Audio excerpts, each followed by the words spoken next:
શ્રી ગણેશાય નમઃ।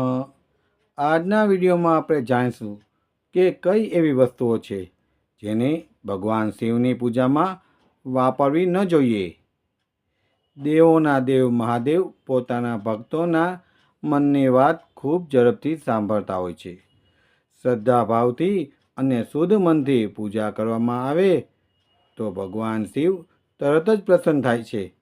તેથી જ તેમને બધાના પ્રિય દેવતા માનવામાં આવે છે। ઘણા શિવ ભક્તો દરરોજ શિવ પૂજા કરતા હોય છે તો કેટલાક દર સોમવારે શિવ પૂજા કરતા હોય છે। પરંતુ શ્રાવણ મહિનામાં તો બધા જ શિવ ભક્તો શિવ પૂજા કરતા હોય છે। આપણા શાસ્ત્રો જણાવે છે કે કેટલાક એવા પદાર્થો અને વસ્તુઓ છે કે જે શિવ પૂજામાં ન વાપરવી જોઈએ। શિવ પૂજામાં કેટલીક ખાસ વસ્તુનું ધ્યાન રાખવું જોઈએ, નહીંતર શિવ પૂજનનું ફળ મળતું નથી। શિવ પુરાણ અનુસાર કેટલીક એવી વસ્તુઓ છે જેને શિવ પૂજામાં વાપરી શકાતી નથી। તો ચાલો જાણીએ આ વસ્તુઓ કઈ છે। તુલસી પત્ર। દરેક સનાતન ધર્મની વ્યક્તિના ઘરમાં તુલસીનો છોડ અચૂક હોય છે। તુલસી પત્ર વગર ભગવાન વિષ્ણુની પૂજા અધૂરી ગણાય છે। એ જ તુલસી પત્ર ભગવાન શિવને અર્પણ કરતા નથી।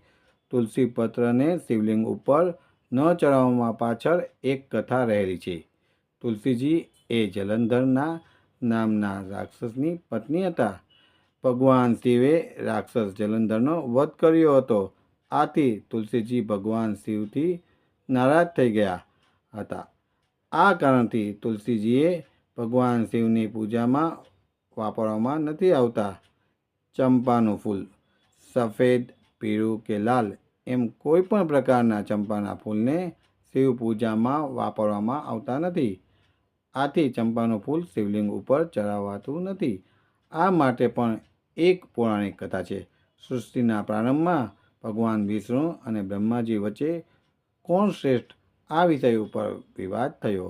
આ સમયે ભગવાન શિવ જ્યોતિસ્તંભમાં રૂપમાં ત્યાં પ્રગટ થયા અને નક્કી થયું કે બ્રહ્માજી અને વિષ્ણુજીમાંથી જે પહેલા આ સ્તંભનો છેડો શોધી લાવે તે શ્રેષ્ઠ છે। બ્રહ્માજી ઉપરની તરફ અને વિષ્ણુજી નીચેની તરફ સ્તંભનો છેડો શોધવા નીકળી પડ્યા, પરંતુ આ અનંત સ્તંભનો છેડો માપી શકાય નહીં। વિષ્ણુજીએ આવીને હાર સ્વીકારી કે હું છેડો શોધી શક્યો નથી, જ્યારે બ્રહ્માજીએ છેડો શોધી લીધું છે એવું ખોટું કહ્યું અને તેમાં ચંપાના ફૂલે ખોટી સાક્ષી આપી। ખોટી સાક્ષી આપવા માટે ભગવાન શિવે ચંપાના ફૂલને પોતાની પૂજામાં ઉપયોગ કરવાથી દૂર રાખ્યું છે। આમ શિવલિંગ ઉપર ચંપાનું ફૂલ ચડતું નથી। નારિયેળનું પાણી। નારિયેળ ભગવાન શિવને અર્પણ કરવામાં આવે છે, પરંતુ તે આખું જ ચડાવાય છે। પરંતુ ક્યારેય શિવલિંગ ઉપર નારિયેળનું પાણી ચડાવવું ન જોઈએ। શાસ્ત્રો કહે છે કે નારિયેળનું પાણી ચડાવવાથી ધનહાનિ થાય છે, આર્થિક સંકટ ભોગવવા પડે છે। તૂટેલા ચોખા। ચોખા એ ભગવાન શિવને ખૂબ જ પ્રિય છે, તેથી શિવલિંગ ઉપર ચોખા ચડાવવામાં આવે છે।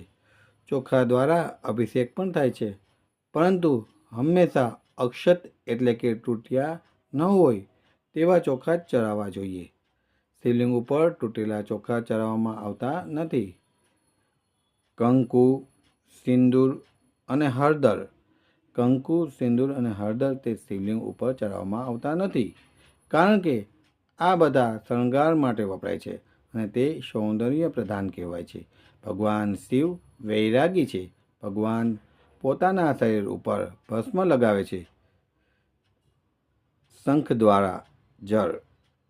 દેવી દેવતાઓની પૂજામાં અભિષેક કે સ્નાન માટે શંખમાં પાણી ભરીને ઉપયોગમાં લેવાય છે, પરંતુ શિવલિંગ ઉપર જળ ચડાવવા માટે ક્યારેય શંખમાં પાણી ભરીને ઉપયોગમાં લેવામાં આવતું નથી।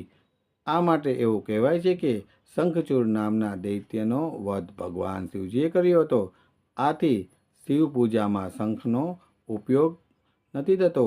ભગવાન શિવની પૂજા કરતી વખતે દૂધ અને પાણી શિવલિંગ ઉપર ચડાવાય છે, પરંતુ ક્યારેય એક જ પાત્રમાં આ બંને સાથે ભેગા કરીને ચડાવવામાં નથી આવતા। એટલે કે દૂધ ચડાવ્યા પછી જળ ચડાવાય, પરંતુ દૂધના વાસણમાં પાણી કે પાણીના વાસણમાં દૂધ નાખીને પછી શિવલિંગ ઉપર ચડાવી ન શકાય. ભક્તિભાવ સાથે આપણે ભોળાનાથની પૂજા કરીએ અને તેઓ પ્રસન્ન થઈને આપણને આશીર્વાદ આપે તેવી પ્રાર્થના. અમારો આજનો આ વિડીયો આપને કેવો લાગ્યો તે અચૂક જણાવશો. અમારા આ વિડીયોને લાઈક કરો, શેર કરો, કોમેન્ટમાં મહાદેવ હર લખો. આવા જ ઉપયોગી વિડીયો શ્રાવણ માસમાં અમે અમારી ચેનલ ઉપર દરરોજ મૂકતા રહીશું. તે માટે અમારી ચેનલને સબસ્ક્રાઈબ કરો. ધન્યવાદ. મહાદેવ હર.